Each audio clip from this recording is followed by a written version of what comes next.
Le vieux serpent vous piège en enfer si vous ne donnez pas la dîme. Pendant que je priais, Dieu m'a montré la vision d'un énorme démon avec de nombreuses plaques à la main. Il portait des haillons et était si énorme. Il semblait avoir du mal à bouger. Les assiettes semblaient avoir contenu de la nourriture mais étaient maintenant vides, et elles étaient empilées les unes sur les autres dans sa main. Le Seigneur Jésus-Christ m'a alors dit que ce mauvais esprit que je voyais est un démon spécifiquement assigné pour empêcher les gens de payer la dîme. Et que les assiettes vides qu'il contenait représentaient la dîme qui avait été retenue à Dieu par les chrétiens. En voyant cette vision, j'ai réalisé que Satan piégeait les gens en enfer en banalisant la retenue de la dîme, et je me disais, j'ai besoin de partager sur la dîme. Immédiatement j'y ai pensé, la vision a changé, je me suis retrouvé en transe et j'ai vu un énorme serpent, extrêmement long et gigantesque, il a commencé à m'encercler, puis s'est mis sur sa queue, avec sa tête face à moi. Ce serpent a alors dit, oui, c'est vrai que l'argent, la dîme appartient à Dieu, je suis d'accord. Mais maintenant, considérant que Dieu est votre Père, disons que vous avez un énorme problème qui a vraiment besoin d'argent, et si vous obteniez l'argent, la dîme, et dire, Dieu, je te donne cet argent. Et puis tu dis, mais j'ai ce problème qui a besoin d'argent, puis-je s'il te plaît utiliser cet argent que je t'ai donné pour résoudre mon problème? Le serpent a alors continué, maintenant, après avoir dit cela à Dieu, ne pensez-vous pas qu'il peut vous excuser lorsque vous utilisez cet argent? Considérant qu'il est votre Père et que vous lui avez dit que vous avez un problème, ne peut-il pas vous laisser utiliser son argent? Je dis juste qu'en tant que Père, en tant que Père, en tant que Père, ne peut-il pas te laisser?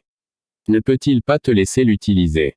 Pendant que ce serpent parlait, je pouvais sentir des sorts venant de lui, comme s'il pouvait jouer avec votre esprit pour vous faire croire ce qu'il disait en utilisant ces sorts. Mais alors, j'ai réalisé que c'était Satan, le vieux serpent.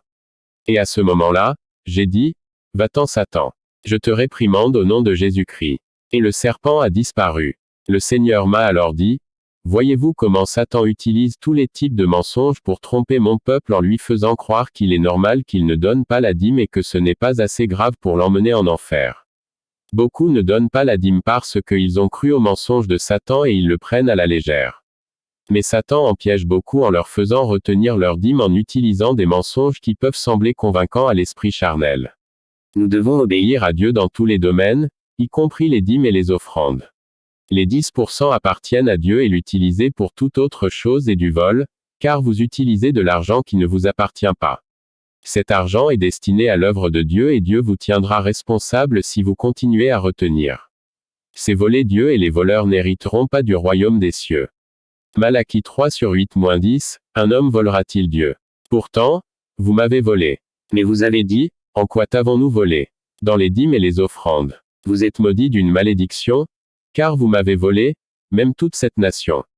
Apportez toutes les dîmes à la maison du trésor, afin qu'il y ait de la nourriture dans ma maison, et prouvez-moi maintenant par ceci, dit l'Éternel des armées, si je ne vous ouvre pas les écluses du ciel et ne vous verse pas une bénédiction, afin qu'il n'y ait pas avoir assez de place pour le recevoir.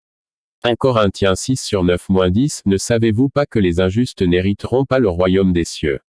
Ni les insulteurs, ni les voleurs, n'hériteront le royaume de Dieu.